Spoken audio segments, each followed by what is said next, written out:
সপ্তাহের শেষ কার্যদিবস বৃহস্পতিবার শেয়ার বিজনেস 24.com-এর পক্ষ থেকে সবাইকে স্বাগত।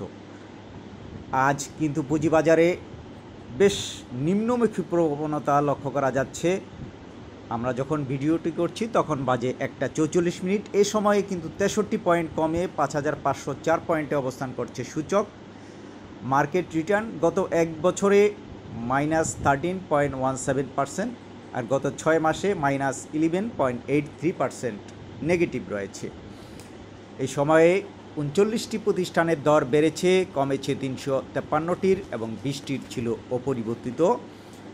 ইন্ডেক্স মুভার যে প্রতিষ্ঠানগুলো রয়েছে সেই প্রতিষ্ঠানগুলোর প্রথমেই রয়েছে পজিটিভ ইন্ডেক্স কন্ট্রিবিউটর শেয়ারের মধ্যে এনআরবি ব্যাংক, তারপরে রয়েছে গ্লোবাল হেভি কেমিক্যাল, হিমাদ্রি, তারপরে রয়েছে Reckitt Benckiser, Midland Bank, Orion Infusion, MGL BD, তারপর রয়েছে Daffodil Computer, NCC Bank, Pragati Life. আর নেগেটিভ যে শেয়ারগুলো রয়েছে ওয়ালটন হাইটেক, রবি, বেড বিসি, Beximco Pharma, United Power, Unilever, Dutch Bangla, Best Holding, ICB এবং গ্রামীণ ফোন। এই সময় যদি লক্ষ্য করি লেনদেন হয়েছে মোট 527 কোটি 60 লাখ টাকার উপরে। আজ হঠাৎ করে গতকালকেও কিন্তু দরপতন হয়েছে, দরপতনের মধ্যেও লেনদেন কিন্তু 900 কোটি টাকার উপরে লেনদেন হয়েছে। আজও দেখা যাচ্ছে যে এখন পর্যন্ত অর্থাৎ গতকালকে থেকে কিন্তু লেনদেন কিছুটা ধীরগতি, কিন্তু সূচক পড়েছে বড় ধরনের, বেশিরভাগ প্রতিষ্ঠানের দরপতন হয়েছে।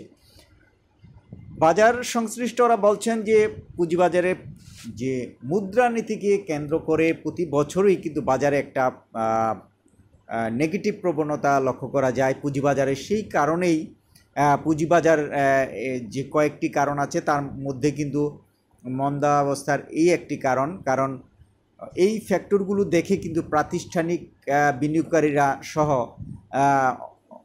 যারা মূল অর্থনীতির সাথে সমন্বয় করে পুঁজিবাজারে বিনিয়োগ করেন তারা কিন্তু কিছুটা রিজার্ভ বা অবজারভেশন মোডে থাকেন। তাদের যেই টাকাটা সেটা রিজার্ভে রাখেন এবং দেখে শুনে মুদ্রানীতি ঘোষণার সাথে দেখে তারপর বিনিয়োগ করেন। এসব কারণেও বিনিয়োগ কমে যায়।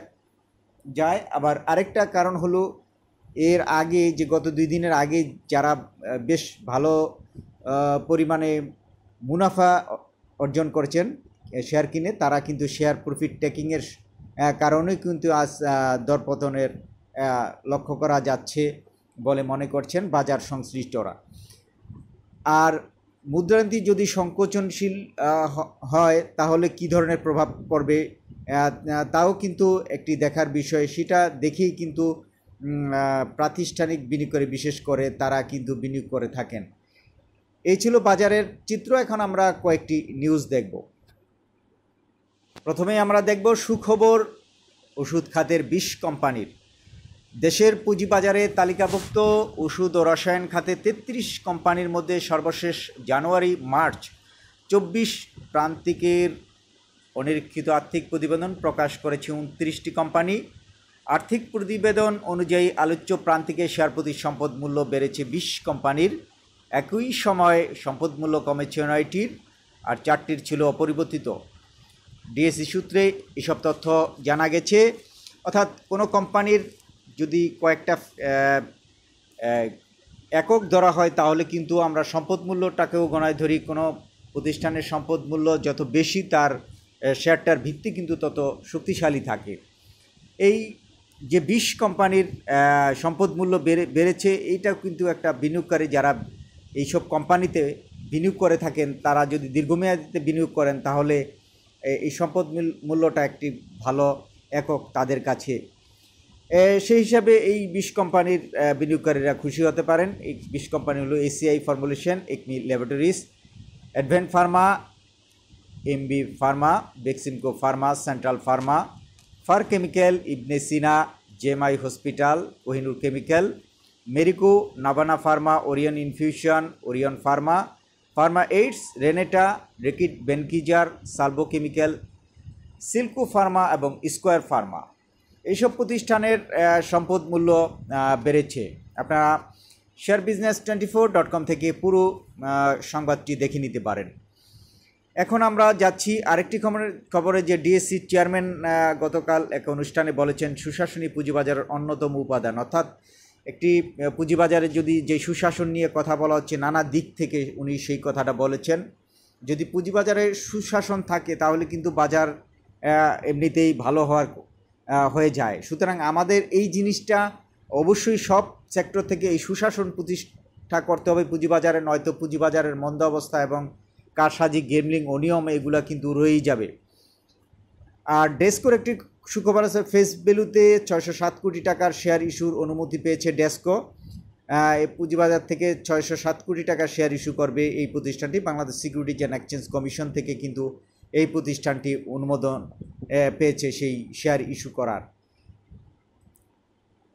এখন আমরা লক্ষ্য করব যে বাজারের যে কতদিন খুব পজিটিভ, হঠাৎ করেই যে পজিটিভ ট্রেন্ডে গেল, এখন এটা কি আসলেই স্থায়ীভাবে এটা হচ্ছে না কোনো একটা গোষ্ঠী এটাকে এই অবস্থায় নিয়ে আসলো, নাকি এটা আসলে আমাদের অনেকেই অবজারভেশন করতে চাচ্ছেন, সেটাও কিন্তু বাজারে আজ একটি মন্দা অবস্থার কারণ হঠাৎ করেই কিন্তু 1000 কোটি টাকার উপরে লেনদেন হয়ে গেল, তারপরে লেনদেন 900 কোটি টাকা নেমে আসলো, আজকে দেখা যাচ্ছে আরও কিছুটা স্লো। সুতরাং এটা কি কোনো উদ্দেশ্যমূলকভাবে বাজার বাড়ানো হয়েছিল কি না তা হয়তো আমরা কয়েক কার্যদিবসের ভিতরেই পরিষ্কার হয়ে যাব। সবাইকে অসংখ্য ধন্যবাদ। আশা করছি আমাদের সাথে সবসময় লাইক, কমেন্টস এবং সাবস্ক্রাইব করে পাশে থাকবেন।